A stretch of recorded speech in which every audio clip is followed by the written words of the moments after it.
Ay mga kakla, ayan at nandito na naman tayo. Ayan mga kakla, nakauwi na nga kami sa bahay. Kaya ayan mga kakla, ay naayos ko na dyan mga pinamili namin. Alam niyo mga kakla, dyan talaga ako excited sa ganyang park. Yung mag-aayos ka na ng mga pinamili mo, diba? Yung mga isasarangsang mo na kung saan saan sa mga lagay niya, diba mga kakla? Nakakawala ng pagod. Kaya ba mga kakla, ganyan din ba kayo pag nag-groceries kayo? Baka wala kayong pang groceries mga kakla. Char lang. Ayan mga kakla, nalagay ko na nga lahat na ng pamilya ko. O diba mga kakla, ganyan lang siya kadami.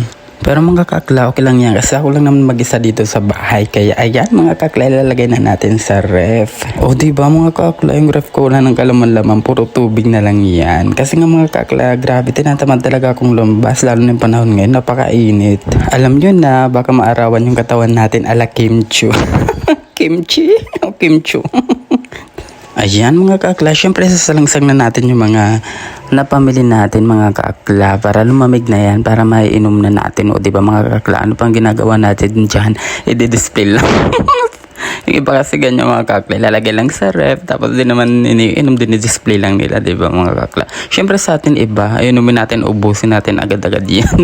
Sana all ubusin agad. Hindi mga kakla, sa akin dumatagal yan. Kasi ako lang naman dito mag-isa sa bahay lagi, diba? Kasi nga mga kakla, diba lagi may pasok si mister. Kaya ayan mga kakla, ako lang talaga lagi umiinom at saka kumakain ng mga stocks dyan sa ref. Syempre mga kakla, kailangan lagyan din natin kahit konti lang yung ref natin. Kasi sayang yung binabayang kuryente natin, diba mga kakla? Wala naman laman. Tapos ref pa tayo.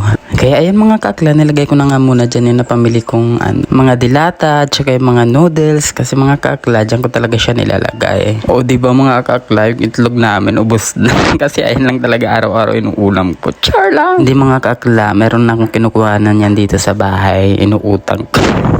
Utangero ka, Bi. Nagbabayad. Yung iba dyan, utang ng utang. Di naman marunong magbayad. Just kapag siningil mo, siya pa yung galit. Mga kakla, nailagay ko na nga sa CR yung mga iba. Tapos yan mga kakla, yung mga pagmerienda ko, gaya ng mga biskwit, chicheria. O ayan, dyan ko lang muna siya nilalagay mga kakla. Parang pagkukuha ka, madali na. O, di ba mga kakla? Kasi sarap buhay natin, di ba mga kakla? Sana nasarap yung buhay. Char lang. Mga kakla, mas maganda talaga yung may stocks ka sa bahay. Para mga kakla, pag gusto mong kumain. O, di ba mga kakla, hindi ka na agad lalabas para bumili pa. Ayan mga kakla, naglagay na nga rin ako dyan sa center table. O, di ba mga kakla, hindi mo kaya yung center table.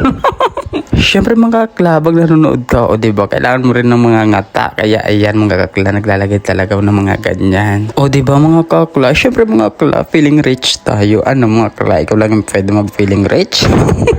Sana all, nagpe-feeling rich. Yan mga kakla, natapos na akong maglagay dyan. O diba mga kakla, nagkaroon ng laman kahit konti yung ref. O diba, syala-syala na siya mga kakla. Mabilis ka na pag magluluto ka. May makukuha ka na kaagad. Kaya mga kakla, hanggang dyan na lang muna. Thank you for watching. Bye!